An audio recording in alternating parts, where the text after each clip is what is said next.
Hand me that jar, please. Of medicine.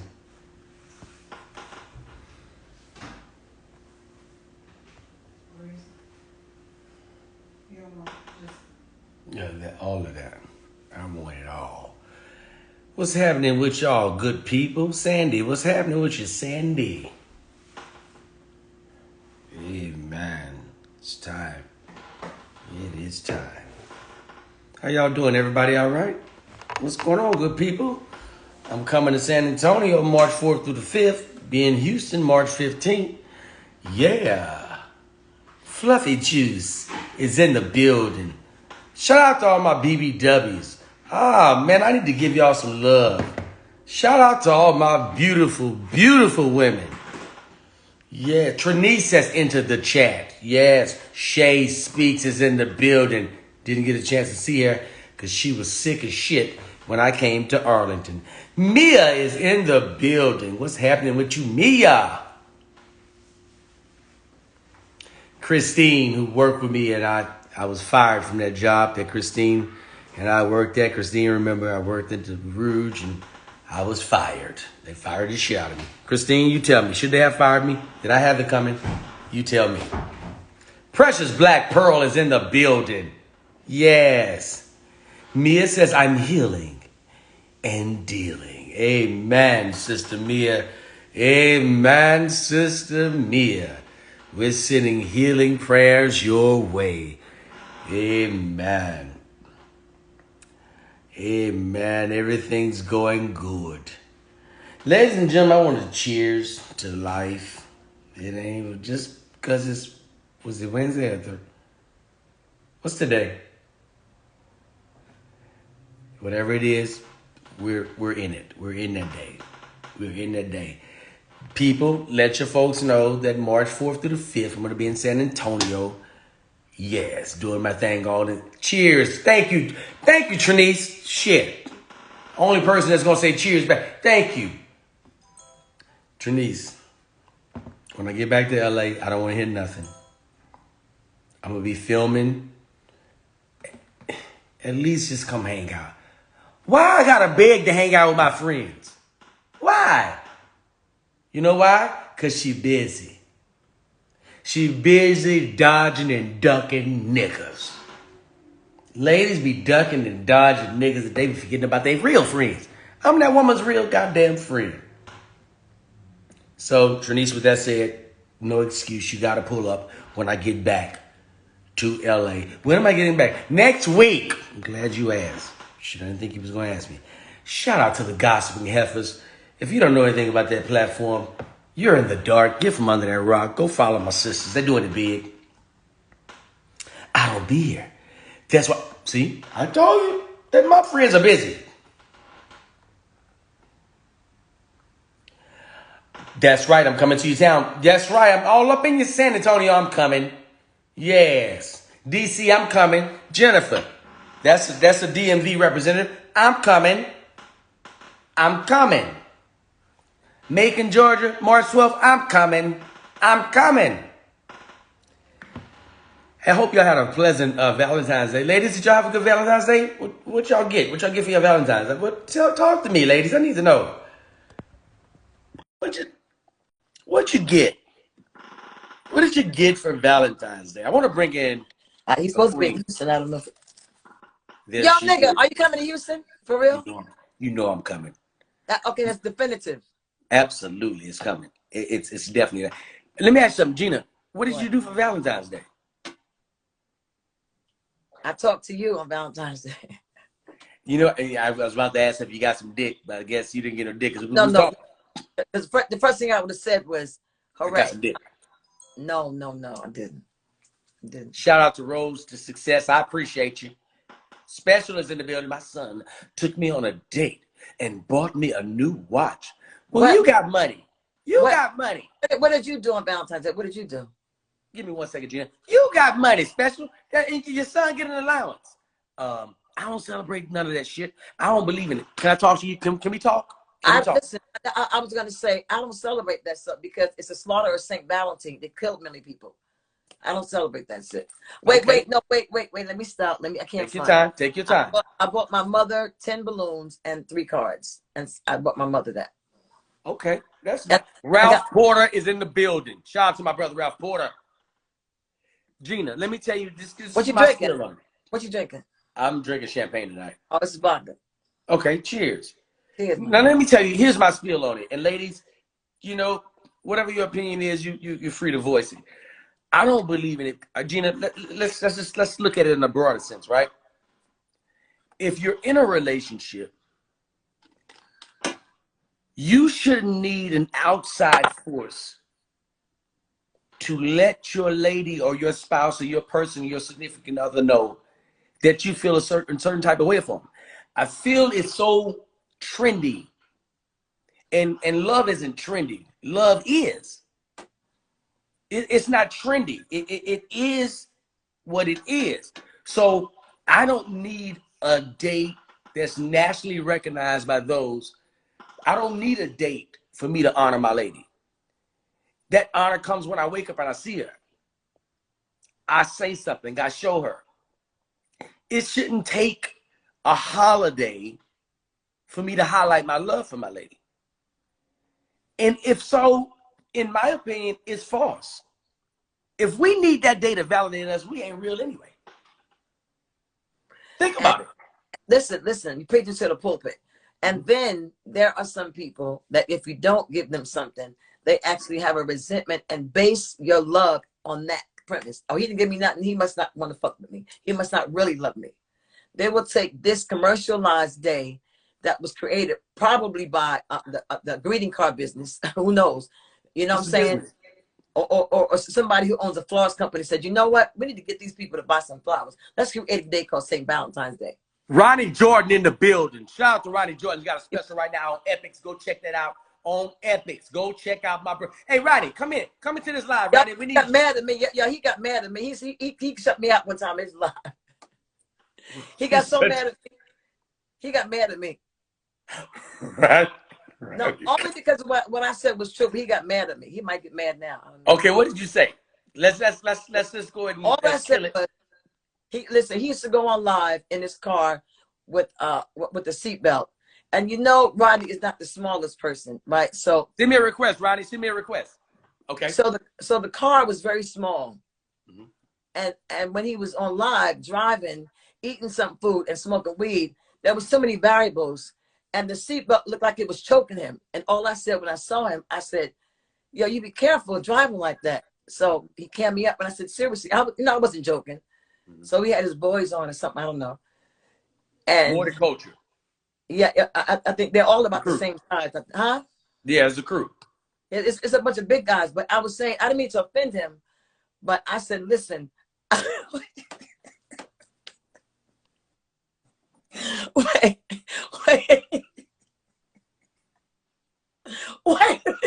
Take your time. What I'm trying to say is the front seat seemed a little crowded, and he was the only one in the car. That's all I'm saying. You were worried. No, I was worried about the seatbelt. It looked like it was choking me. He got mad at me and kicked me out for no reason. There was no reason for that. And I like Ronnie Jordan. I think he's hilarious. He's fucking hysterical. He's funny, but if you can sit that way, you have to take the joke. He got mad. See, I don't understand that. If you're a comedian, and I'm not a comedian, but it's not. I wasn't eating. I was not fashion. I was not shaming. I was not shaming. Listen, why is it comedians can take a joke, can give up but can't take it? Okay, Ronnie. Now he's clarifying it right now. No, it wasn't that. The man was eating and I was smoking and you just kept fat shaming. Now come on. No. What I was saying, how could you drive like that and smoke and talk on live and have a seatbelt that— What up, London? See, I told you, but he's a comedian, so how is he? Well, comedians are very sensitive anyway, super sensitive. That's true. But if you can take it, you got to be able to take it, son. Mm. But here's the thing: I wasn't trying to be funny. I wasn't trying to shame because I don't shame nobody, and can't nobody shame me unless you already feel that way. So that's the person that had to do with that. That's you. I like to do follow him the whole nine. I mean, I supported. No, matter of fact, I stopped following him when he did that. I said, fuck that, I ain't following no more. You unfollowed Ronnie because he was eating? No, because I was talking to him live and I said, you should be careful with that driving like that. And he hung up for, he said, I wasn't being rude, but he said he hung up because you were being rude and it was for his own mental health. And then I apologized to him. I said, if I was being rude, I apologize. He just clicked me out. You know, Ronnie, listen, all I was saying is that it's not safe to drive like that. And it was too many things happening. He could have hurt somebody, hurt himself. I was really caring about him. He has twisted. Coming from a place of concern. It was my heart. It was my heart. I was learning about his heart. And his heart. I was learning about his heart. Let me ask you something, Gina, switching gears real quick. Yes. Gina, when's the last time you've been in a relationship? 6 years ago. Do you miss a relationship? And if so, what do you miss about it? Yes, I miss it. I miss waking up in the morning and seeing what we're going to do. I miss laying up, watching movies, laughing at the movies. Of course, the sex, we already know that. Right. But, and at my age, the connection, to be able to pass gas in the same room and not have, you know, just little bullshit. I miss the connection, the laughing at the same jokes.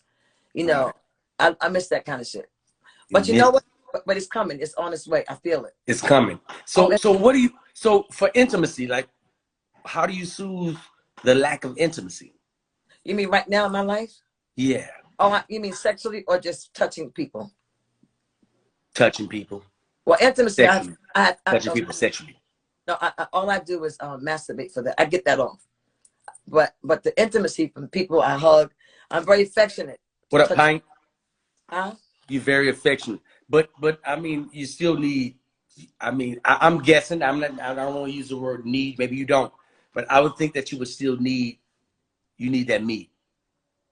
Are you talking about sex? Yeah, you gotta have sex. No, see, you know, it's not meat, it's sexual connection. But the sexual energy that I release, I'm good. Now, if I wasn't... I got you. That makes sense. I got you. I'd be a dry...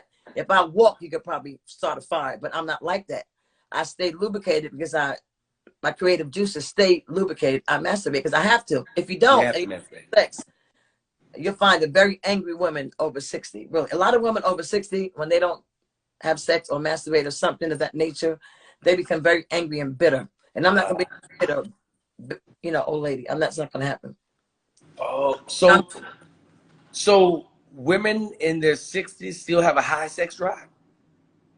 All my friends, all the women I know between 55 and 65, they are so sexually, my friends. Right. Now I know some women, I don't fuck with them because they have trash pussy. Not because they can't fuck, but because they are dry, because they're angry at men, they're angry at themselves. So automatically, it's that. It's that. Okay, let me address something real quick. London said, delay, some people don't need sex. Now, let me tell you my feeling on that. London said that. Now, let me tell you my feeling on that. I think London, I think you're a goddamn lie. I think you're a goddamn lie. I really think you're a goddamn lie. Because it's a natural part of life. That's her opinion, though. You can't find her opinion. I think she's full of shit. I'm going to log on to her website, and you guys can too, www.fullofshit.com. Who was this person? London. She usually comes on with popcorn and shit. Is she a straight woman? She's straight. She's straight. But I think she's just trying to say that I think everybody needs sex.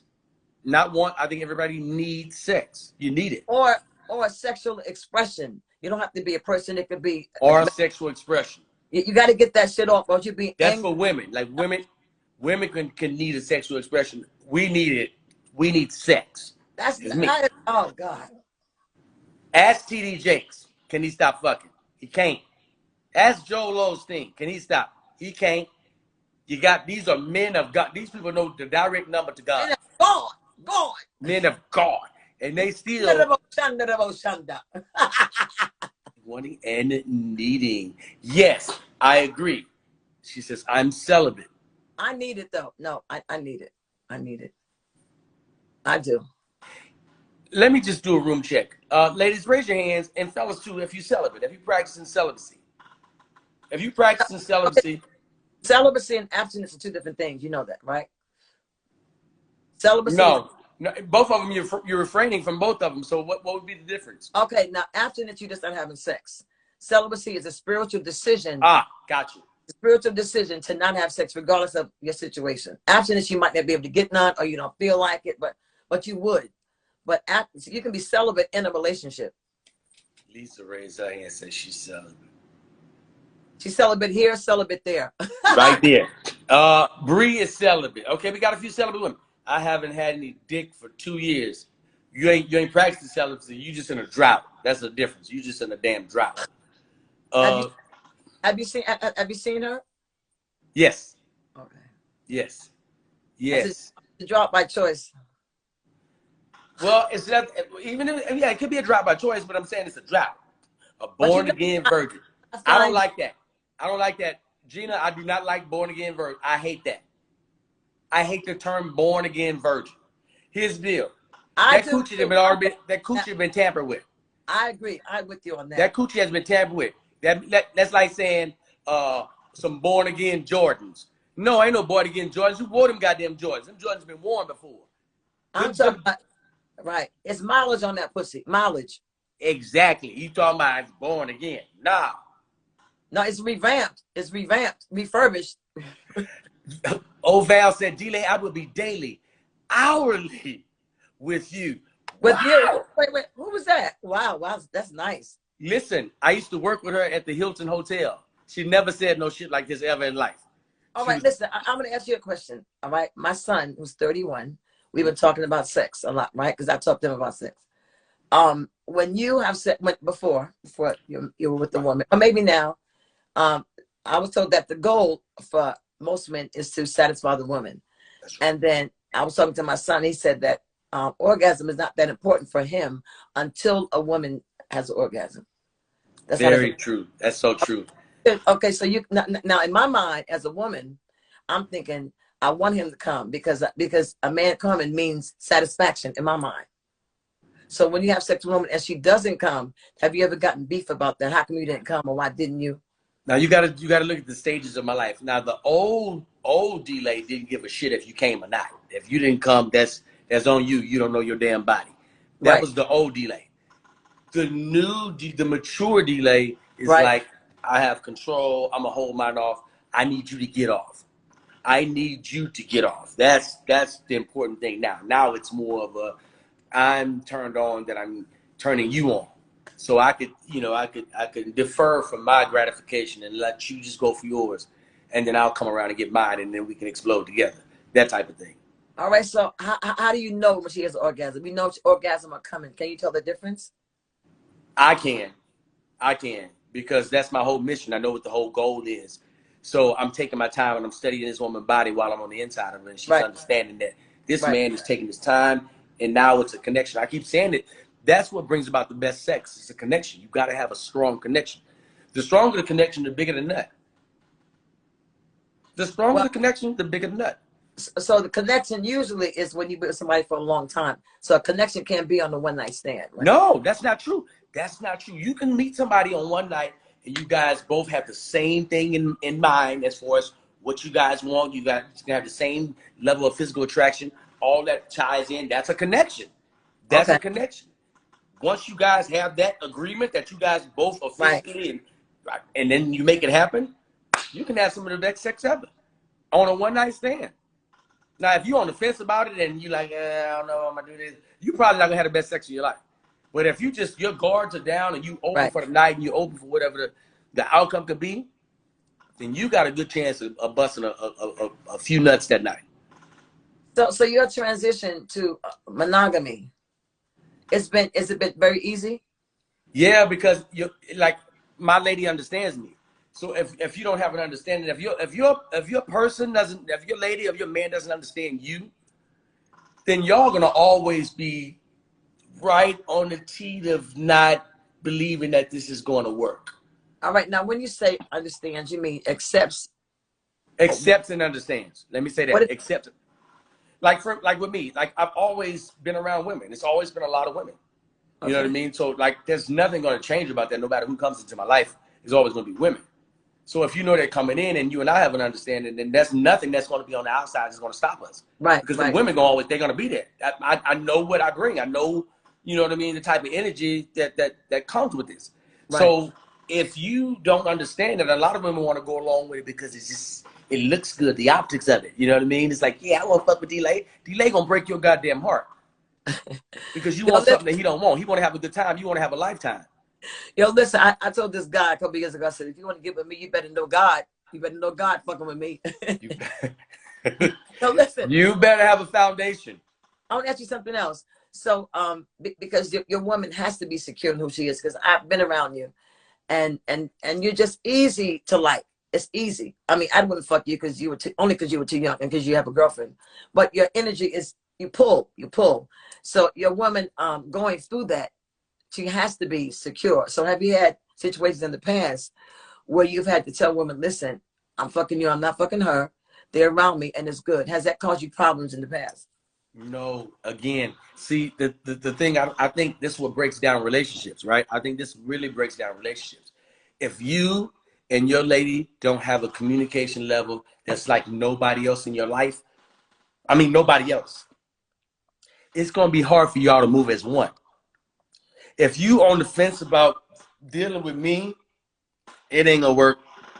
It ain't gonna work. We've never had a hang up about a female. Never. Right. You understand? Like never. She ain't never said, who is that bitch? Never. Never. Because you know, I know some guys that come or just honor me but come into my life, and I've had their girlfriends, whatever, DM me and say, so what are you to him? I'm serious. And I am a chicken neck auntie. Don't want to fuck none of them. You know what I'm saying? But they would DM and say, I mean, just from looking on social media, I don't even know the person, but somebody in their life, a woman, it's been women, call me and say, yo, so what's up with you and so? Are you his real auntie? Are you his, but I mean, all kind of stuff. So I can imagine the relief you must have knowing you have to deal with that bullshit. Yeah. I don't have time for it. I don't have time for that. Like, don't be asking me who this is. Who a fucking another girl trying to fuck me. That's who it is. That's what that is. And if you can't have but if you know what that is, and ladies, if you dealing with a fly nigga, you know it's gonna be some fucking women around. You find out what your relationship is with that man, and then y'all grow from that. But if you worried about who he fucking with over here and who he fucking with over there, you losing focus on what the fuck y'all doing. Focus on what's going on right here. Have that. Communicate. And a lot of times, I'm gonna be totally honest with you, a lot of times, dudes, we be pump faking. We don't be telling the whole truth. We be saying what we need to say to get what we need to get at the moment. But I found that if you just say how you really truly feel, I don't give a fuck if you say how you truly feel and you coming from a place of honesty, a woman's not gonna feel disrespected. She's gonna be like, okay, that's different, that's shocking. I ain't never heard a nigga asking to fuck me on the first night. And wow. Most times a woman say, you know what, this nigga's so honest, I'm gonna do it anyway. A lot of times the woman is attracted. The honesty is like a whop. You know what I'm saying? The honesty turns you on. You're like, damn, this nigga is what? Let me give him some just because he was honest. Listen, fellas, it gets us so far. Because guess what? Once you speaking your truth, it don't matter what nobody think. If I tell you, hey, listen, man, I like you. I want to have sex with you. And you be like, oh my God, what's wrong with you? Ain't nothing wrong with me. I'm telling you, this is how I feel. All they can say is no. And guess what? I still keep it gentleman-like and be like, okay, cool. It ain't work. Not that cold. I wouldn't come off that cold, but I mean, you know, it's a way to come across and say, hey, listen, I'm feeling you tonight. You know what I mean? This could be our night. Like that. But a lot of times we gotta, hey, listen, what you like to eat? Fuck what you like to eat. Fuck that. Fuck the food. Ain't nobody talking about no food. She already know you juicing up. You think these women stupid? Some of them are. Some of y'all are goddamn naive. Some of y'all. But for the most part, women are strong enough to realize, oh, this dude trying to fuck me. He's talking about let's go out to eat over here. He's trying to fuck me. This dude trying to fuck. But fellas, if you cut the dinner shit all the way out, right? Cut it all the way out and get straight to the matter. Straight to it. I like you. I'm digging you. First of all, find out if the feeling is mutual. First of all, find out because we be jumping the gun sometimes. Expressing and pouring all our shit out. You don't even know what this woman, you ain't made no connection with her. You ain't made no eye contact. You ain't had that rapport to make you feel like, you know what, let me express myself a little bit. And we jump out the box. But here's the thing, young man.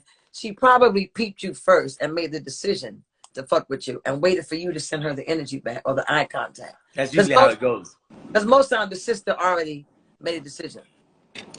Ronnie Jordan. Hey, Ronnie, who did your hair, bro? Your hair cold as a motherfucker. Apologize. My mom did my hair. My mom did my hair. I was coming from shooting. I had to go to a Miss Pat show, take a COVID test, drive back to her house, take a nap, then go back and do the warm-ups for like 4 hours. So I've been running around. But yeah, singer Gina, you gotta tell the story right. You gotta tell the story right, Gina, because you come on there and you start giving me all this opinion about me that I didn't ask for, right? So I'm like, you like your stomach touching it. I'm like, all right, cool. I received that, but you kept going, and I'm like, well, I don't want this energy on my life, so I hang up because you have no idea what what I done told myself all day. You know what I'm saying? You don't know what how I done beat myself up, or if I just came from the gym, or if I just did 9 sit-ups and quit. You know what I'm saying? So me coming on here being funny, I'm sharing with y'all. So when you come on there with the auntie energy talking shit, and I'm like, well, I don't want to hear this, so I'm gonna hang up. And I don't, you know what I mean? So it's no slight to you. It's like I grew up with negative women around me talking shit, like as a kid, like from 5 years old and up. Everybody has roasted me, talk shit my whole life. So I gotta learn how to adjust. I gotta learn how to pivot. But when I can choose, I'm gonna say delete. You know what I'm saying? So I agree with you, and I'm with you. First of all, I want to say that my intention was not to hurt you because I don't joke. But when I was telling you, I was like, okay, Gina, thank you, cool. And then you just kept going. You just kept digging it. I'm like, all right, Gina, thank you. That was your cue to say, you don't want to talk about this or whatever. You know what I'm saying? So you was trying to get a laugh. You didn't really give a fuck about me. I was not. No, it's like you was trying to get a laugh. You know what I'm saying? And I'm tired of people acting like they care about fat people, but all you doing is trying to get a laugh. You know what I'm saying? It's like, do you care or not? Y'all be hiding behind the goddamn, we're looking out for you. No, the fuck you ain't. You just want to get a laugh. It's cool if you do, but not on me. I'm fine. I'm cool with that. It's fine with me. But I choose to keep positive coming at me, and I don't like to engage and shit like that because I get dark when I roast. If you can tell, I get real dark, and I'm like, she don't mean this. I have to tell myself she's not trying to harm you, you know, because I'm used to defending myself. You know what I mean? So I was like, I just choose to like cut the conversation off and keep it comedy with you. Like, all right, Gina, that's singing Gina. She fuck with all the comedians, but I just don't want to engage like that. You dig? Yes. Now, can I respond, baby? Is that okay? Go for okay. It. First of all, I am not a comedian. I wasn't trying to roast, not like that. And that's what people don't understand. When I was tuning to you every day, watch you, and you would get in the car, and I was concerned about seriously. When the way you were driving, right? That you were talking, you were looking at the phone, you were driving fast, you were eating something, and you were smoking. I've seen you several days, and I said, I typed it, I comment, I said, try to be careful. Many times. You know that. And you said, I said, okay. So it wasn't about your weight. But when I talked to you live, and I said, listen, when you're in the seat, I said, it looks like you're uncomfortable. And then your friends start roasting you. And you took it all the way there. I was concerned about your safety. You thought I was joking. And I was not. People think I'm trying to be funny, but I wasn't trying to be funny. I don't do that to people. I don't try to make jokes like that. Oh, come on, I don't play that. However, I didn't know you were that sensitive, so I humbly. No, I'm a human. I'm a human, G. I'm a human. No, I was wrong. I never should have done that to you because I wasn't trying to clown you or make fun of you. That's not my stilo for you. I wasn't doing that. However, I want you to look at it like this. I was really concerned. However, you know, I don't think you might believe that because I don't know you that well. It's Instagram shit. I don't know you that well. That's what I'm saying. But, I'm like, you don't even know me that well, so it's like, okay. It's like, what? I don't even have that relationship with you, so it's like, okay. You know what I mean? Like, what do we do? Okay, but Ronnie, listen, just for conversation piece, right? When as a comedian, you put your whole life in Front Street. You tell everything. You know more about, I know about you than you know about me, because you tell everything, all about you. So when I respond to you as a fan, I wasn't trying to, I done bought your fucking hat, the t-shirt, all that shit, but I wasn't trying to hurt you. I'm coming to you information. No, I understand that, but what I'm saying, you just for my mental, so I won't go crazy on your ass. I have to goddamn stop talking to you.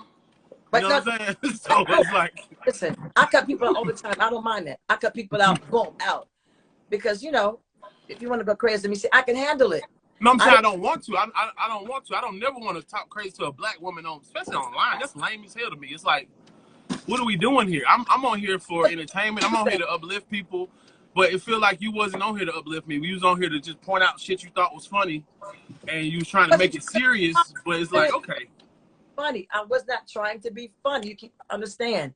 I was serious. I was not trying to tell a joke. I wasn't trying to do that. I didn't know you were so sensitive. I apologize again. I didn't know that. I'm not so. I'm a human, Gina. Like when somebody you don't know start roasting you, you like, what the fuck are you talking about? Like when motherfuckers they give you unsolicited advice, you like, who the fuck are you talking to? You know what I'm saying? You're right. You're right. Who the fuck are you talking to? Like I didn't ask you for none of this shit. You know what I'm saying? Like you're right. You're right. I was dead wrong. I was dead wrong. So you can call me sensitive all you want, but I'm just telling you. But listen, Gina, it wasn't that. I don't want the energy to you because I like you as a comedy fan. I like you as a fan because you fuck with all the comedians. I see. But Gina, listen to me. Let me say this, Gina. Yeah, baby. You can't give a double-handed apology. Like you can't right apologize and then pad that with I know you're sensitive because then you just you know what I mean. Backhanded. That's what I get. Right.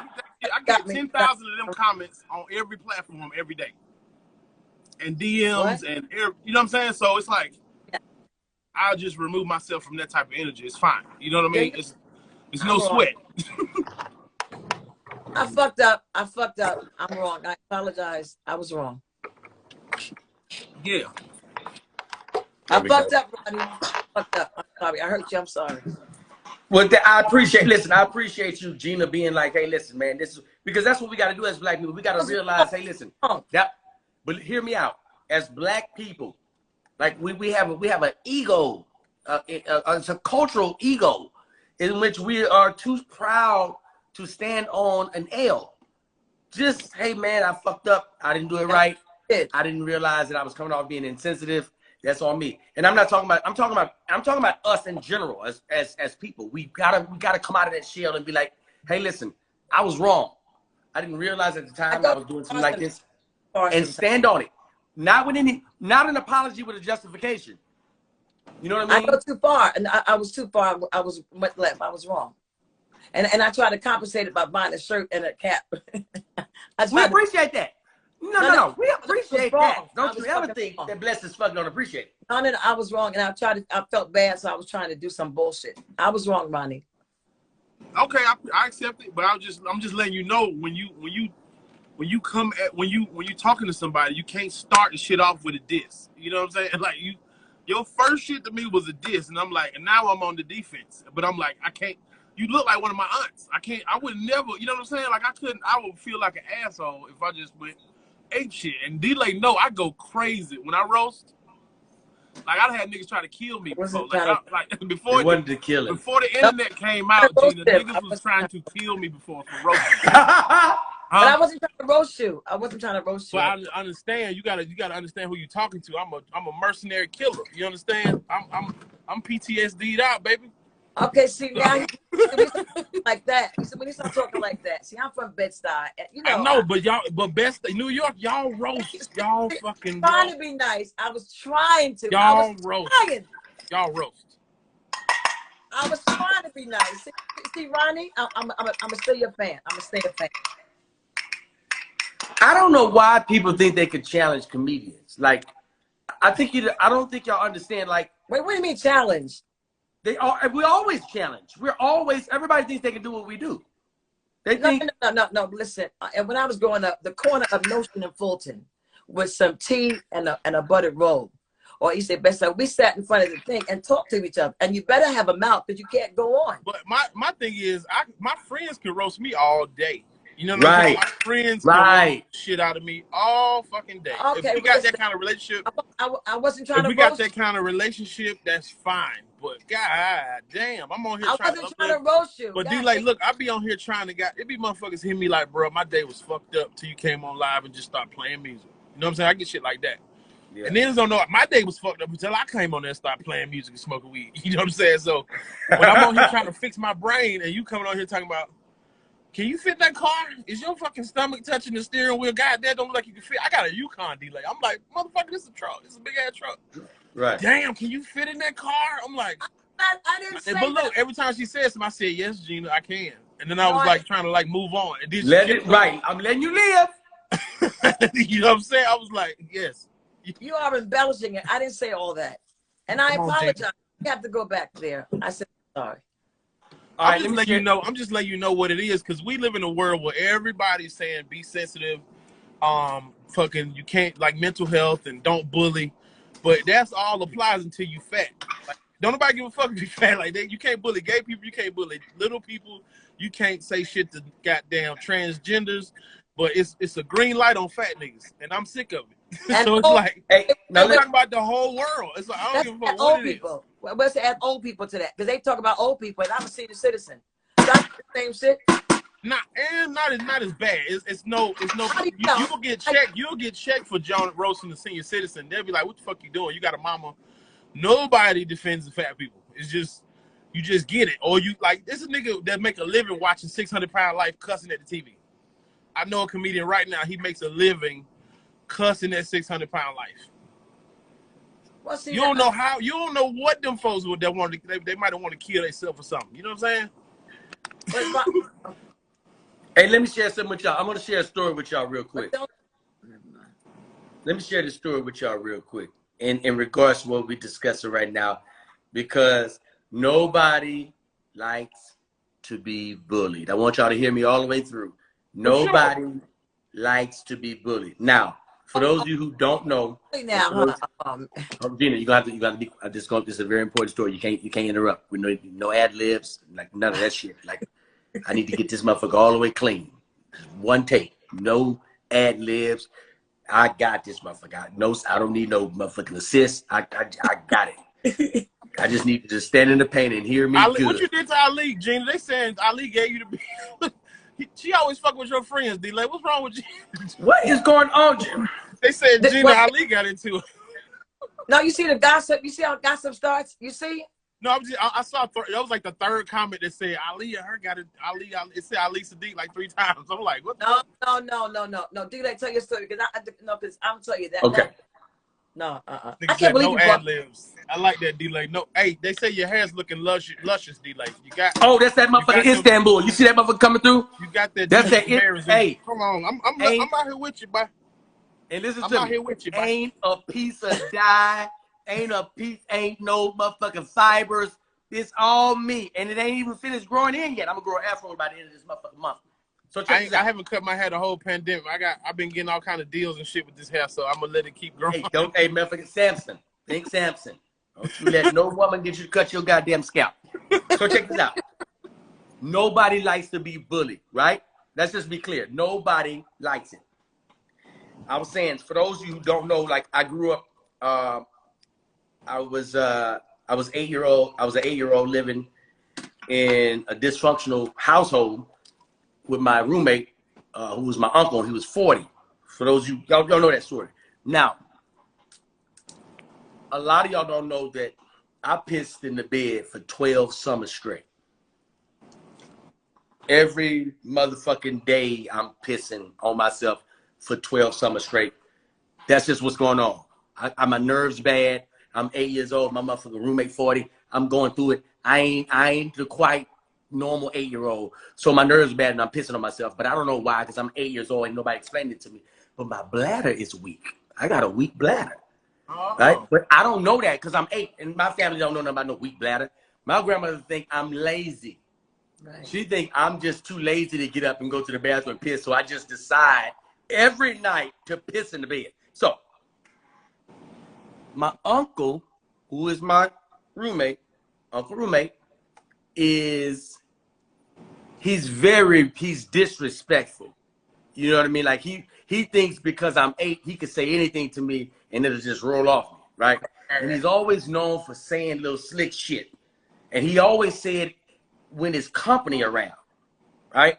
Yeah. So my company's around and we're just sitting there watching, cartoons. Just after school, watching no cartoon.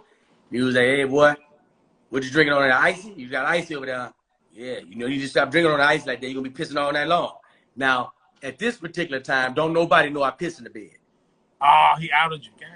So this man then threw me under the bus with this piss. This man that threw me under the bus, I'm like, oh, man, this is okay.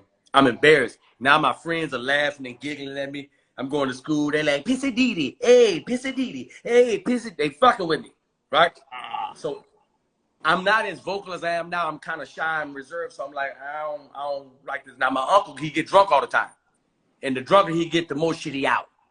Now I got this little girl over the house, and you know how you can have a female friend over as a kid and it ain't nobody tripping, right? But I like this girl. I like her. I really like her. And I like it that he's not there right now. It's just, it's rare that there's very few people in the house, but it's just me and her and my grandmother, and we're just chilling, just watching TV, just chilling. And he come in drunk. Now, when I see him drunk, I immediately try to wrap this shit up. I'm like, hey, man, let's get this motherfucker. Let's get it out of here. Let's go on, because he came in drunk. And then, nephew. And when he started calling me nephew like that, he's about to have some close conversation with me. When he drunk and he talking to me like, nephew, hey, boy, hey, let me tell you something, boy. You know I'm your uncle, right? I'm your uncle. Nigga, I'm your mama brother. I'm your mama brother, nigga. Hey, shit, nigga, I love you. Nigga, I'm the one that love you. Nigga, I always love you, nigga. We roommates. We live together. Shit. Hey, who you got there? You got the, hey, boy, that's you? Okay. All right. I know you ain't hitting it yet. I know you ain't hitting it because you're still pissing in the bed. This nigga just said that for the second time. Now I'm mad. And I don't talk. I don't even talk. I said, why you telling her I pee in the bed? Nigga, because you do. I'm thinking he's going to retract. I think he's going to be like, oh, don't worry about it. Yeah, because you do, nigga. You piss every night. Mama washed the sheets today. You pissed. I said, okay, I got something for him. I can't do nothing to him right now. I'm defenseless as an 8-year-old, but I got something for you. I know you like to drink. I know where you keep your drink. I got something for you. If you ever pulled out an alcoholic's drink, alcoholics can't take seeing liquor, like pour out a little liquor. Alcoholics don't pour out a little liquor. An alcoholic seeing liquor being poured out is like a billionaire watching his trust fund for his kids just do it. It ain't healthy. This nigga can't take it. He can't take it, and he don't know who did it. He don't know who. He got an idea who did the shit. He got an idea who did the shit. Yeah, nigga, I pissed in the bed, nigga. Now you a motherfucking alcoholics trying to get some more liquor. That ain't it's gone. It's gone, bitch. Goddamn right. I thought you was gonna say, but you live with an 8-year-old, uncle. I told him that, but that was always. I asked him one night. I said, why are we in the same room together? Yeah, what you did? You know what that nigga told me? Let me tell you what this nigga told me. He just neutralized me with some shit that you can neutralize an 8-year-old with. Why we're in the room together? Nigga, because I love you. Let me tell you, I love you, nigga. I'm your brother. I love you, nigga. I'm your mama brother. Nigga, I love you. Come here. You have nowhere to be at. You in here with me just like me, nigga. We in here bidding. We doing time together, nigga. You ain't got nowhere to be. We in here bidding together, nigga. You been in here. You done did 43 before I got here, nigga. You got a sale with a lifer, nigga. I'm in sale with a lifer. I would have started talking bad to him. I'd be like, nigga, you better clean up, make your bed up, for grandma put you on punishment, nigga, like me. Hey, Ronnie, tell us about the special, bro. I want everybody that's in this live. Oh, yeah. Shout out to everybody, too, because it came from, like, me kicking my own, like, momentum off during the pandemic with that Kev on Stage, and I started dropping those 15-minute YouTube stuff, and one of the directors from Laugh Tracks hit me 8 days before and was like, you got an hour? And I was like, yeah. So Wanda Sykes produced this show called Unprotected Sex, and it's a comedy docuseries. It kind of like gets your life story a little bit, and kind of merges it with your stand up. And I was already ready to go, and went over there, did my thing. You know, shout out to my boy Ferg too, because if you know you gotta have your team in place. You know that D-Lake. It's like I'm just now realizing it can't just be you. It can't No. just be you the whole time. So, cause I'm No. when like niggas like me and you, we make up so much shit, and I'm like nigga, I'm panicking. I'm like I gotta make up a new hour. And this nigga said, "Oh, gee, what you doing?" This nigga sent me like 3 clips that ain't never been released of me on stage. He said, "Here go your special." Click, click, click. Like text it to me. He like, "Here's your special. It's me talking. It's my video." So I'm ready to go. I just go over there. I'm already ready to go. I'm you know what I'm saying, and it came off really good. I like how they directed it. Cause you know niggas don't ask us no questions for real. So you get to hear about my life story a little bit about my growing up and stuff like that. And it's pretty dope, man. I'm pretty proud of it, man. Cause you know I've been doing comedy 20 years. I started in 01, and it's a big deal to get your own hour. Cause me and you did our first 30 minutes together with Kevin Hart, the LOL special. So that was 2016. So just to get an hour is a big deal, especially in the climate of you got to have 1 million followers to be popping and all this other stuff. So hey Ronnie, I'm gonna tell you this now. While I got you on. What will it be on? Hold on, I'm typing it in right now. It's on right now. It's on the Epix network. Epix with an X at the end. Same EPIX. Same network. Godfather Harlem is on. That's right. So you know what I'm saying. I'm gonna type it in right now. Unprotected Sets, season 3. Because Clayton English is on season 2, and that nigga set was funny as hell. Him and Black Ron killed it. Leonard Oots is on there. I'm on season 3, episode 2, and I'm gonna put it in my goddamn. Y'all go to Official Blessed AF and get y'all some merch. You know what I'm saying? That's why. But the funny part about what we was talking about was that's the reason I like made those human as fuck shirts. I'm like, nigga, I am human. Like motherfuckers walk. If you understood how it is, like it's just like being a super tall nigga or super small nigga. Like niggas walk straight up to you out of nowhere because they might have seen you on stage once or twice and just be like firing off ropes. And I'm like, hold on, fam, I got my son. I got both of my kids. Like, not right now. You know what I mean? So on live, it's like, come on, bro. Like I'm only on live to kick with people who like me anyway. So when I hear all this extra shit, I'm like, I don't want that. So, but let me tell you something. This is how I look at a lot of situations. Like when I know Ronnie, I've been knowing Ronnie over a decade. It's like if somebody come up to me, or if I overhear somebody say, "Man, I don't fuck that nigga Ronnie Jordan," I immediately say, "What's wrong with them?" What you did? Because you one of them people that everybody like. What up, Mickey? Mickey, hold on. Let me address them real quick. Mickey and Lisa Barber, the twins.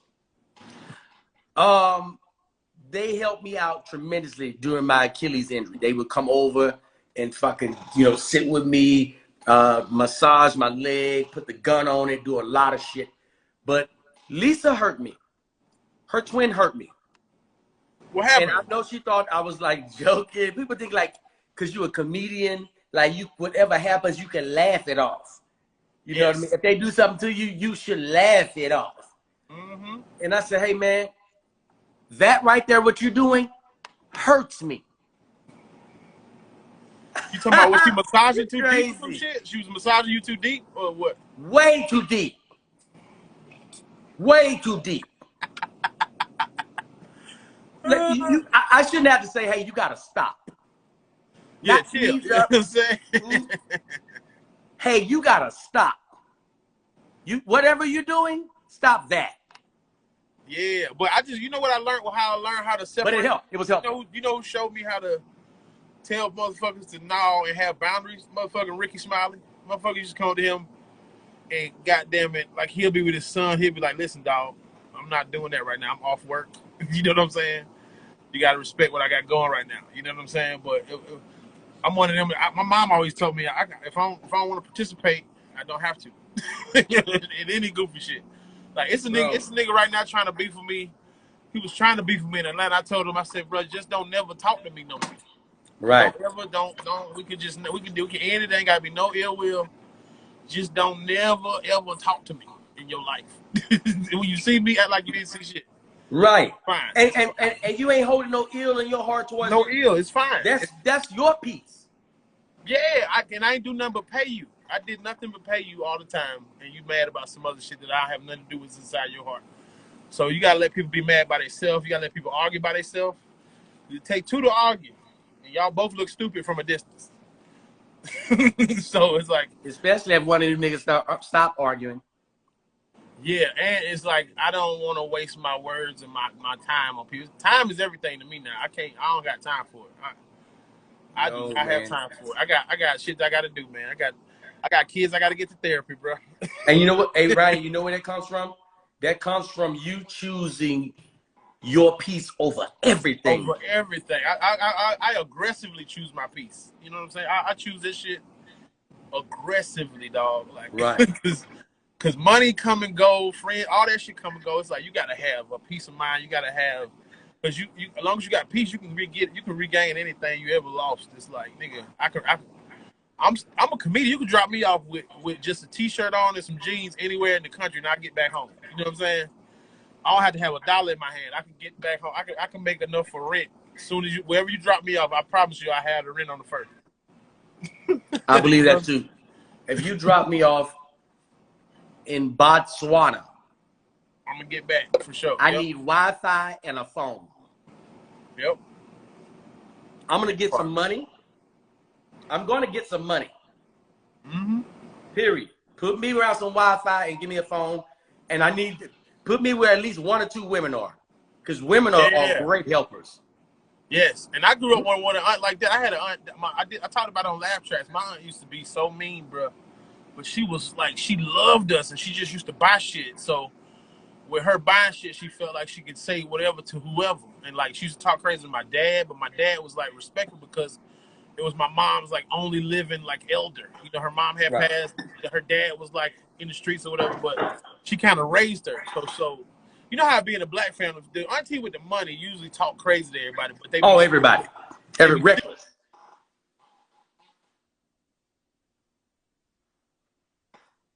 Hold on, Ryan. Can't hear you. Got you now. We back. We back. Yeah, somebody's trying to call me, man. But you know, I be want to say, does it concern this? Is it in it? Does it have that in it? Let me say something real quick, Ronnie. Live, my boy. I want to say, I want to say something to people while I got them right here too, Ronnie. And this is to everybody that knows me. If you have my direct number, if you inbox me, this is for y'all. I'm too grown for petty talk. Don't ask me. Don't just call and just fuck with me. Don't fuck with me. I don't like to be fucked with. We don't want to kick the Willy Bobo. We don't want to kick the Willy Bobo right now. We don't want to shoot the shit. It's like, what we doing? I have too much that I have planned and lined up for small talk. When I hit you, Ronnie, it's for a couple of things. Either I'm congratulating you on some shit, or I got some money for you. But me and you kick it though. Like I kick it to see what's going on with you. What's up, Didi? You good? You know what I'm saying? Right. But see, that's our relationship. Like, you call me, hey man, what you doing? Man, I'm about to pull up from the smoke. That's you. That's you. Yeah. Right? Because in our smoking, we'll come up with a fucking TV show. That's what I'm talking about. I'm trying to, because you know Seth Rogen and them, all they homeboys on. Them niggas put their whole squad on. They whole squad is on. So me kicking it with another comedian and one of my partners like that, it ain't never frivolous, because I promise you I'm gonna get a joke out of it. I'm gonna get a bit. It's something gonna come out of that. Yeah, niggas, y'all, you know, y'all tune up my shit all the time. Like if I got a premise or something, and it might have just come out in the conversation, and we tune shit up, and it's dope. But nigga, you see Drama on here thirst trapping again. I wanted to hit you up. You see, Drama is thirst. What's she doing now? Drama working out on the Instagram, trying to get them. I did see it. She was treadmilling it. I saw her doing some treadmill shit. Drama hit them squats on y'all right fast. Let them know what the pressure is. There's pressure out here. Damn, D, I can't call you just to say. Knock it off, Allie. You knock it off. Yeah, man. But shit, I'm finna I'm finna hit the streets, man. I'm about to go to you in Atlanta? I'm in Atlanta, yeah. You know, Remo room tonight, and Tyler doing a show over on Panola Road. I'm gonna pull up over there because nigga, all the weed plugs done got hit with the storm. I ain't had no weed in about 2 days, my boy. I'm over here like, ugh. Hey man, I mean, you know I'm out deep, but you can pull up on me. I keeps it on me. I mean, I might be over there. And then look, I found out one of my shows was canceled. My college show was canceled tomorrow. It's a bunch of shit going on, man. You know, but that's the thing about Instagram. Niggas don't know all the shit you done did on the phone that day or whatever the fuck, and then Right. you know, Hold on, real quick. Got to make an announcement real quick. My fraternity brother, Kappa Alpha Psi Fraternity Incorporated, is in the building. Shout out to the Beast, Stage, Pen, Finesse Mitchell in this bitch. What's up, Finesse? Come that's on, the OG, somebody. right? That's Go follow. Come Hey, let on. me tell you something about this nigga, Finesse. Let me tell you about this nigga. He's probably the most popular low-key nigga in Hollywood. Everybody know Finesse, right? No, but see, listen, because I follow his Instagram and I watch his stories. Finesse, listen to me carefully. I need you to, before you jump the gun, I need you to hear me. Finesse be everywhere. Listen to me. I need you to hear me, like, everywhere. If you think I'm bullshitting, just mark your calendars. If it's a holiday, go to his page. He with somebody he ain't supposed to be with. He with somebody he is not. He be with them sultans and shit. That nigga be all with the sultans in the palace and shit like that. He be with people. He be like, oh, this motherfucker with Sasha and Malia. What is he doing with the fucking kids? He with Obama kids. Just kicking it. Just kicking it. That's that, you know, and he don't leave no detailed captions, so you got to figure out why he with Sasha and Malia. If you know, you know. Finesse is if you know was a person. And then he'll be, and sometimes you got to go into stores. This nigga, you go into stores. This nigga got a picture of him and Bruce Springsteen, motherfucking just shaking hands. Him and Bruce Springsteen. He's like, what the fuck are you doing with Bruce Springsteen? Bruce Springsteen. Right here, him and Bruce Springsteen, right here, just. Him with De Niro kicking shit. Just Finesse is in. Have you seen the Fat Tuesday doc that Guy Tori did on Amazon? Love it. Shit, I watched that shit like 3 times, bro. Love it. Finesse in there. Finesse said he got his deal off Fat Tuesday. That was hard. Man. He said, right here on this stool, Starkeisha. I was like, that's hard. That's hard. But I did Fat Tuesday. I did Fat Tuesday in 04, 03 or some shit. I don't know. Yeah. And let me tell you why that was important to me, because I know Finesse. I didn't know that's how he got his deal. I didn't know that's how a lot of them dudes got their deals. I had no idea. Yeah. You know what I mean? How popular. And I heard about it. Because I started in 01 too, right? I'm like, I heard about it. Same year. I think me and your years, me, you, Lil Rel, K-Dub, fucking, it's a lot of us, same year. You know what I'm saying? Yeah. Yeah. So I'm like, oh shit, that's what. So it's like, that was an important documentary for our culture. You know what I mean? Yeah. And then I'm finna do a documentary too. Now I want it, because I already was doing it. I was already getting it together, but I want to do one on the 559 in Atlanta. Bruce and niggas had to come through the 559, but they was in that bitch dying. Like, they was telling niggas to do 10 minutes because the crowd wanted to see Bruce. The headline was doing 10 minutes. 10, nigga, because the whole Thomasville in that bitch. Every Atlanta trap is in there. Like, Shawty got pictures of Andre 3000 like high. Ain't nobody seen Andre high since '96.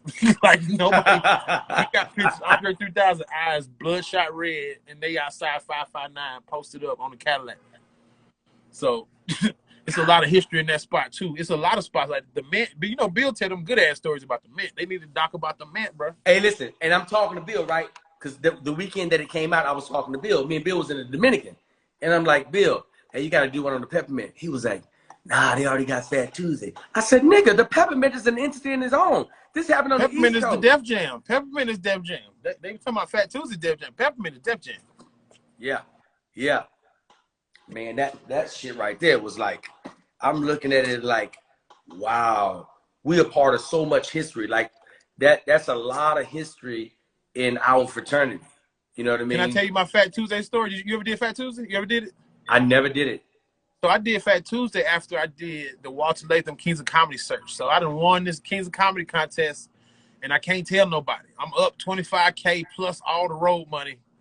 I'm up. I got about $5 grand on me at all times. Like, I'm walking around LA, dope boy, knotted up. Like, what's up, bro? Nothing. Maybe not that much, but I had about 1,000 on me. But I was so like into like going up and ripping. I was staying out there with Stacey Hall, shout out to Wise, and I was with Redbone. And Walter Latham, Walter calling me every day, and they like, nigga, Walter Latham calling you? I'm like, yeah. He was like, man, he said I can go to the Comedy Store on Tuesday. Guy Tori got a spot. They was like, nigga, Fat Tuesdays, and I was like, what that is?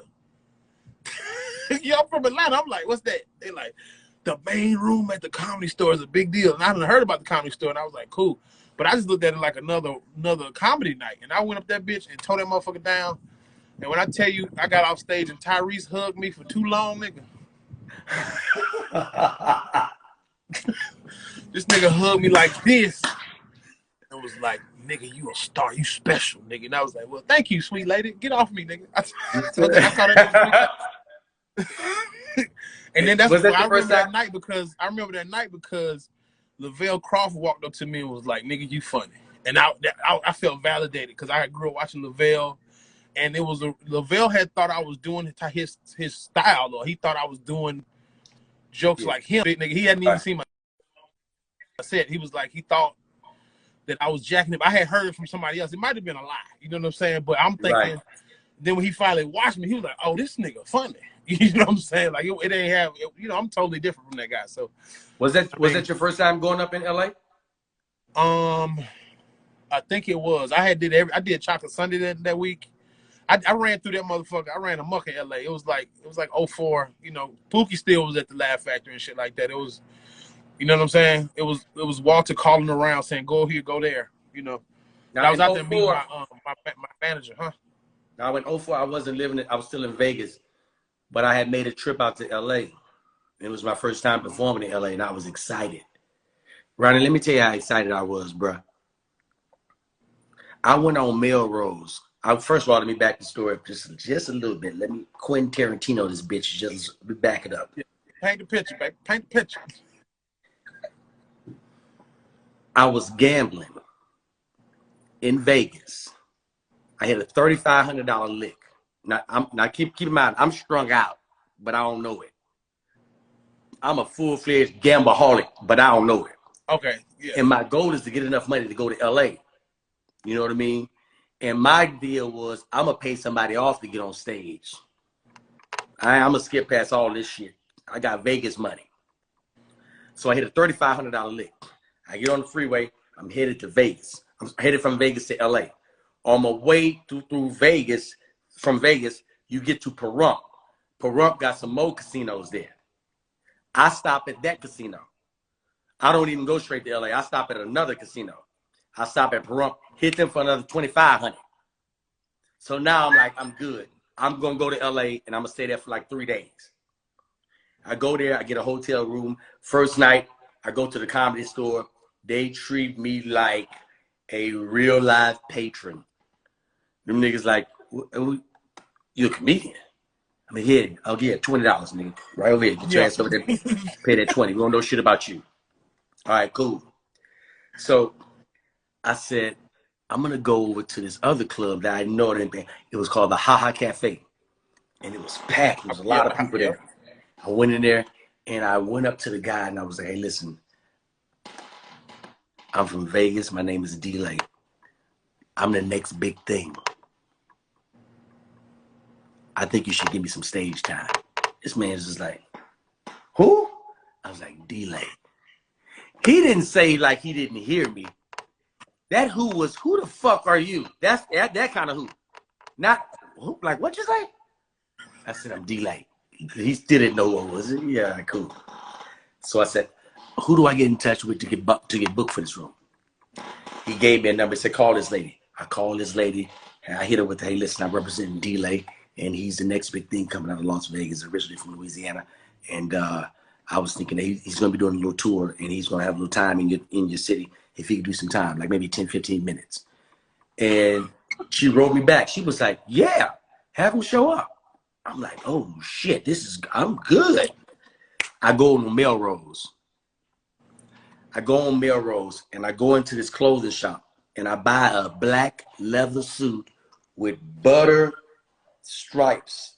It's got butter like stripes in it, but it's leather. It's all leather. And I went to Foot Locker and I got some month Timbers. was this? What month is this in LA? It's summertime. It's summertime. It's summer. It's LA summer. It's easy. Wait a minute, you got the butterscotch leather, fam? You got It's a black leather suit with the butter trim on it, and I got the Timberlands on. And I got a white crisp t-shirt up under there. It's white, nice, crispy. It's clean. I That never forget. might have laid out right in 04 though. That might have. You might have. Oh man, like money. listen. Now it did not go with the season.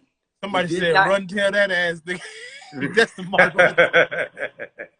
Mark did have that cream baseball jersey on. Yep, I had the cream up and go. He had like the pullover on, but mine is a button up. Nigga, I got musty a little bit hearing you tell him about putting on leather in the summer. I was like, I need to go hop back in that little tub. I need to go ranch off again, goddamn. So nigga, I only got the suit. I'll never forget, Ronnie. The suit was $300. It was $300. But I'm not tripping. You know, I'm not tripping at all. Nigga, I got 7,000. I just you up, baby. I'm not tripping about a bitch ass thing. So I got the suit on.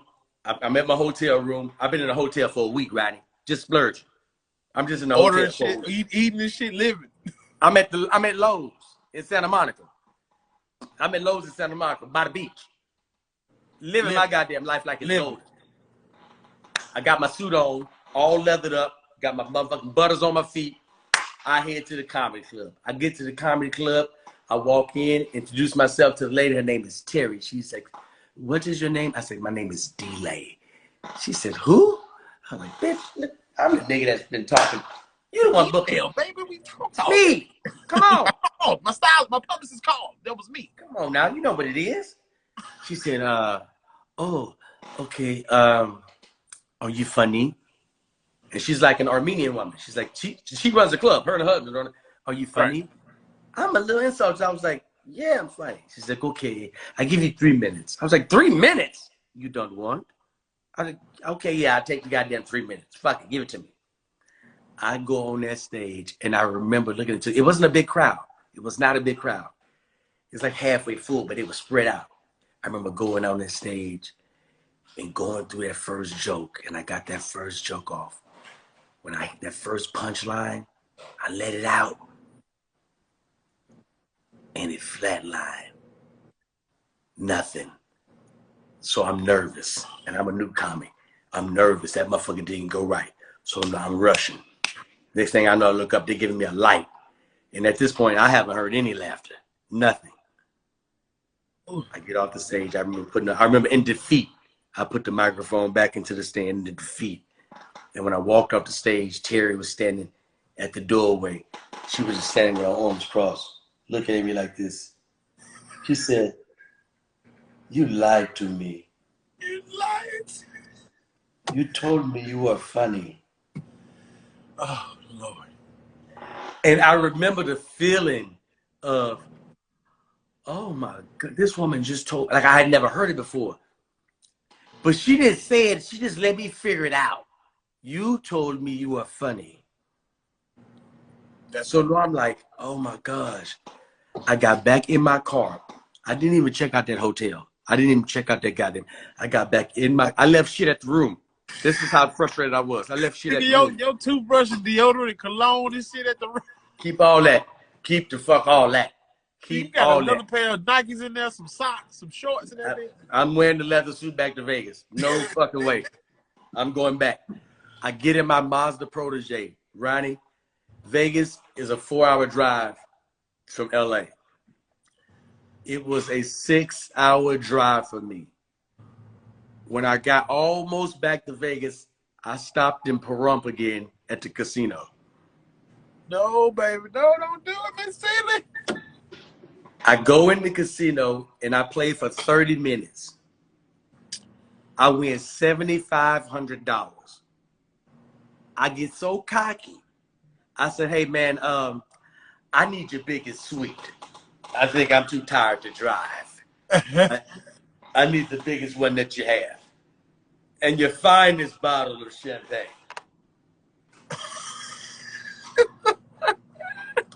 Pronto. Hurry up with the shit. I never forget this, Ronnie. I go in the room and I order room service and I'm eating. I go to sleep. I'm going to get up in the morning and leave. I get up in the morning. I got my shit. I'm walking out there and I see one of them blackjack tables. I said, "You know what? I'm up big anyway. I'm going to win about 25 more hundred and that'll set me up for the month. I should be good." I sit at that table and I play for 45 minutes. I lost $7,500. And everything that I won on my trip to LA. Lost it all. See, Got in that Mazda Protege, drove all the way to Vegas and said, you know what? I'm going to just bet on me. I'm just going to bet on me. And I'm not going to leave Vegas until I get my set so strong that I know it's undeniable. I've lost all my money. I have $0 again. Zero. I got Let me ask you something. Do you know what I want you to take yourself out of the frame of mind that you're in, that you've been in for years. But do you know what it feels like to have $0? Oh, I know what it feels like to have negative dollars. Nigga, I know. That mean ain't no money nowhere. And if you get some, you owe that too. You owe that. You can't spend that. You yeah, owe nigga. people. I done had $0 in the promoter was like, shit, man. Goddamn, can I get with y'all tomorrow? Because it ain't like I thought it was going to be. I'm like, bro, I'm finna kill you now. Yes. Immediately. Man, you know, I don't gamble delay because I'm not good at the shit. So, but the funniest shit I see at the casino was, you remember Kevin Wasan? You know Kevin? Used to be Samoa's manager. He slim now. He used to be big. He used to be bigger than me. But this nigga is, if y'all don't know, Kevin Wasan was a bigger guy. Super flamboyant, gay guy. Funny as shit. Manager, but he would roast with the best of them. Mm-hmm. When I tell you I went to Tunica with some more, I'm opening for some more and some other people, but they got the casino down there. My nigga, I just watched Kevin at the roulette table. It was the funniest shit I have ever seen in my life. This nigga was hitting it. He was fucking them people up on that roulette. He was playing black and red. He was killing their ass. But every time he would hit, that nigga be like, he'll say some Lil' Kim shit. That nigga say, I was gone for a minute, now I'm back with the jump off. Nigga, I was out that bitch hollering. Hey, bro. You know what? I wanted to say, I'm going to say it again. A little story. Hey, bro, listen to me. Now, I'm going to say this again because I'm going to do this on Morning Culture. I'm going to have to do it on Morning Culture. Now, you know I worked at the Win. Everybody came to the Win. Everybody came to the Win. Now, I dealt cards, blackjack. I dealt cards to Judge Judy. I've dealt to Paul Pierce. Paul Pierce is so cheap. Paul Pierce is so cheap. Right? Now listen, let me tell you how I meet Paul Pierce. I'm walking from break. I'm at the Win. As I'm walking from break, I see a dude dressed in all black with a bald head. I'm like, and he's standing at the roulette table with chips in his hand, like shaking his chips. And I'm getting closer, and I'm like, oh no. He turned around. It's Rev Run. He got the collar on? He got the collar on? With the collar on. Nigga got the collar on, nigga. He just took the little white thing out. He just took the little white thing out so he could look like it's like an outfit. Yeah, he got the real church clergy from the clergy store. He looking like a real clergyman. So I'm like, it shocked me. So I was like, oh, shit, Rev Run, what up? Like, man, don't call my goddamn name like that. Nigga, you look like Rev Run. Nigga, you are Rev Run. He had the hat on and everything, didn't he? And no, he didn't have a hat on. He was bald. Because he trying to go. You can't. Right. That is their camouflage. If he take his hat off, he could blend in. Hey, man, I said, hey, man, Rev Run, nigga, I didn't know you gamble. Ain't you a Rev Run? Nigga took the chips, man. He's motherfucker trying to out me.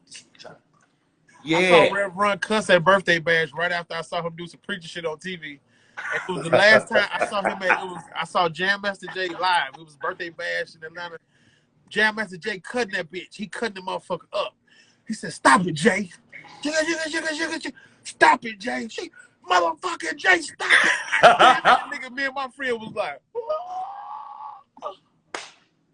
he cussed. Man. He said, motherfucker, stop it, Jay.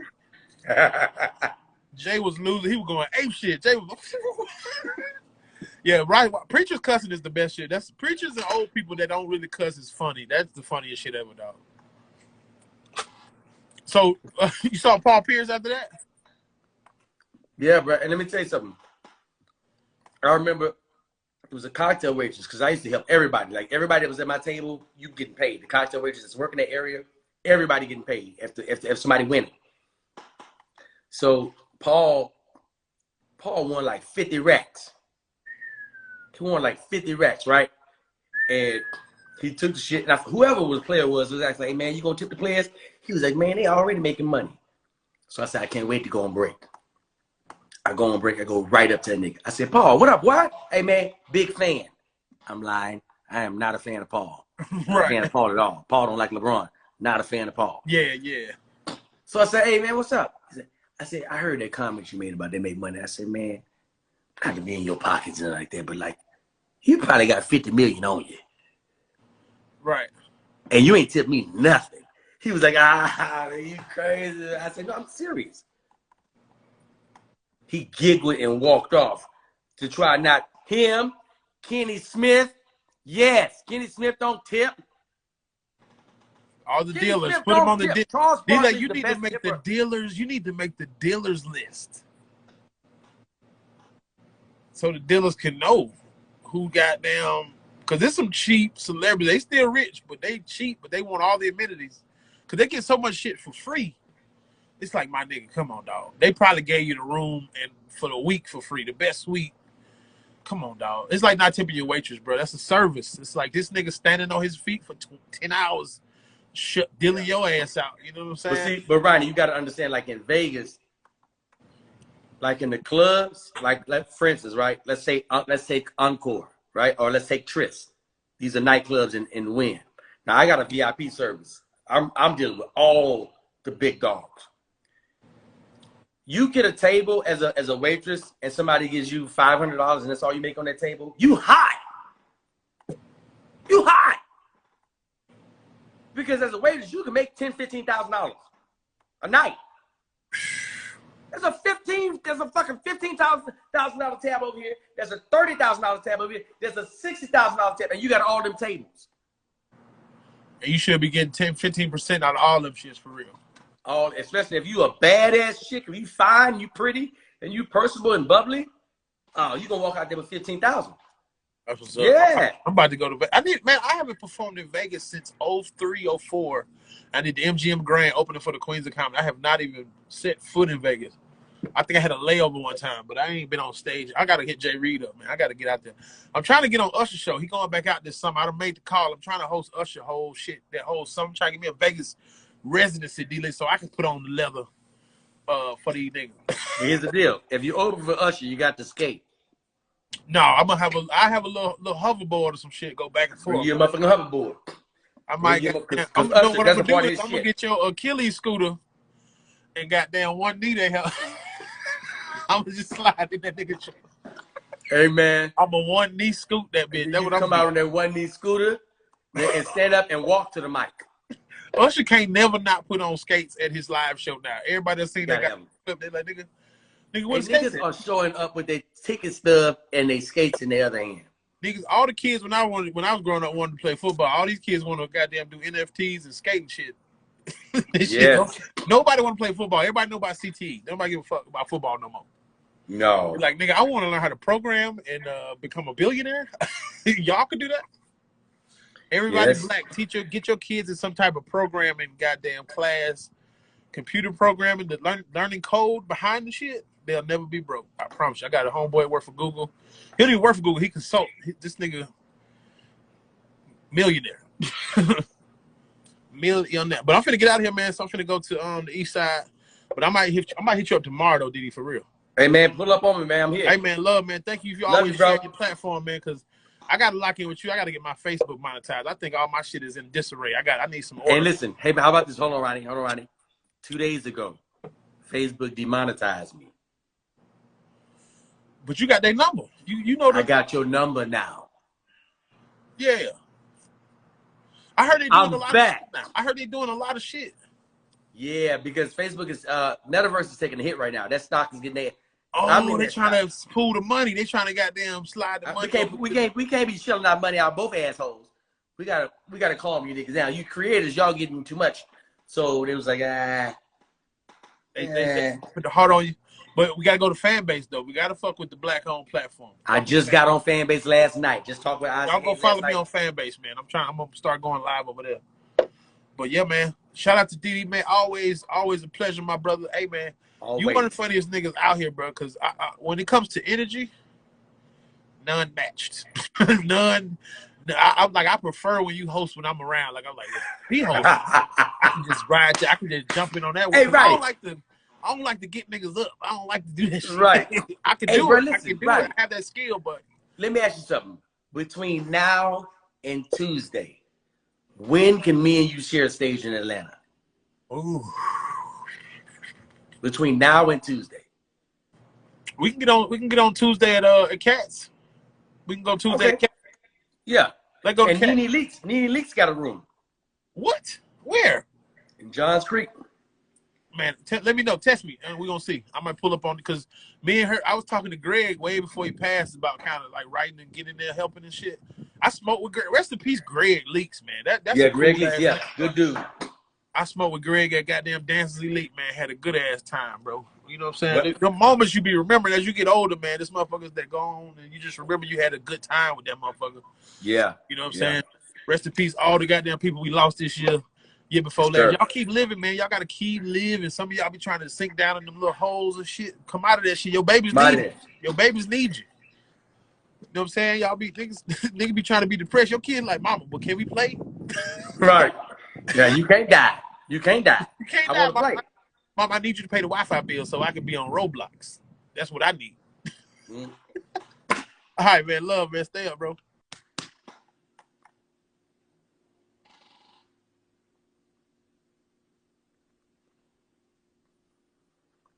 I love my friends. I do. I really do. What up, Shark? Shout out to all my Virgos. Y'all in the building. I see my Virgos. I appreciate my Virgos. For those of you who don't know, March 4th through the 6th, I'm going to be in San Antonio, the LOL Comedy Club Drama. So the new bit is a pop-up. I got you. You're in good hands, Drama. I wish somebody fucking helped me like this when I was first starting off. Drama, you in good goddamn hands.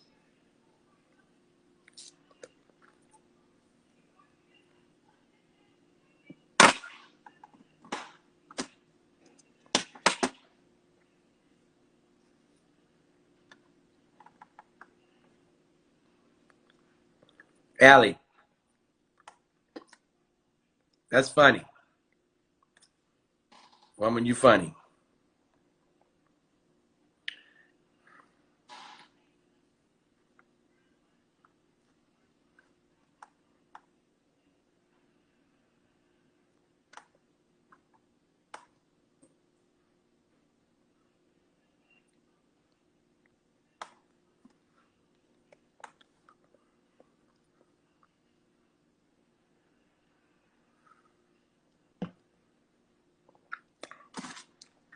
And I'm going to be making an announcement at Houston. Big announcement when I come to Houston. Huge announcement about some shit I've been sitting on. And I'll tell y'all in Houston. March 15th, I'll be in Houston. I'll tell y'all everything that's going on.